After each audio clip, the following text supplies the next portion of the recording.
যে গরিব মানুষ যারা সেখানে চিকিৎসা নিতে আছেন তারা সেই ভাতাটা যেন তাদের চিকিৎসার সঙ্গে সঙ্গে সেই ভাতাটা তারা পেয়ে যায়, তার জন্য যেন তাদেরকে ঘুরতে হয় না, হয়রানি হয় না, তার জন্য এই ব্যবস্থা।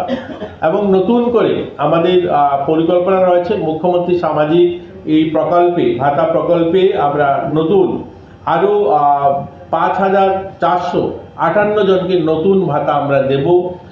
ওল্ড এজ পেনশন এবং বিধবা পেনশন, যেটা এই দুইটা স্কিমে আমরা এখন নতুন করে আমরা এই ভাতাগুলো 5,858 জনকে মুখ্যমন্ত্রী সামাজিক ভাতা প্রকল্পে আমরা দেব। এইটাও আমাদের সিদ্ধান্ত হয়েছে, আমরা 1-2 মাসের মধ্যেই অ্যাপ্লিকেশন নিয়ে আমরা সেই ভাতা দেওয়া শুরু করব। জাতীয় পারিবারিক সহায়তা প্রকল্পে আমাদের উপার্জনকারী যারা পরিবারের মূল উপার্জনকারী যিনি অন্তোদয় পরিবারের, এই ধরনের মৃত্যু হলে পরে যে 20,000 টাকা আমরা দিয়ে থাকি, এটাও কিন্তু আমরা গত 1 বছরে প্রায় 308 জনকে আমরা এই সাহায্য করতে পেরেছি।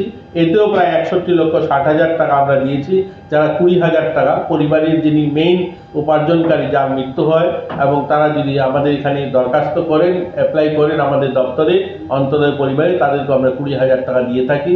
এই সংখ্যাটাও গত 1 বছর 308 জন অ্যাপ্লিকেশন দিয়েছে এবং তাদেরকে আমরা 61,60,000 টাকা দিয়েছি। তো আজকের এই শুভ দিনে আপনাদের মাধ্যমে আমরা গোটা রাজ্যবাসীকে বলতে চাই যে আমাদের এই যে নতুন 5,458 জনকে সামাজিক ভাতা, মুখ্যমন্ত্রী সামাজিক ভাতা দেওয়া হবে, তার জন্য অ্যাপ্লিকেশন গ্রহণ করা হবে। প্রায়োরিটি বেস আমরা যারা বয়স্ক রয়েছেন, গরিব যারা রয়েছেন, যারা অন্তোদয় পরিবারে রয়েছেন, তাদেরকে প্রথম প্রায়োরিটি থাকবে, যারা বিপিএল তাদেরকে থাকবে, এবং বিধবা যারা রয়েছেন, আমার দিদিরা, অসহায় গরিব যারা রয়েছেন, তাদেরকে প্রায়োরিটি বেস দেওয়া হবে এবং খুব শীঘ্রই আমাদের সিডিপিও অফিস এই অ্যাপ্লিকেশন গ্রহণ করা শুরু করবে।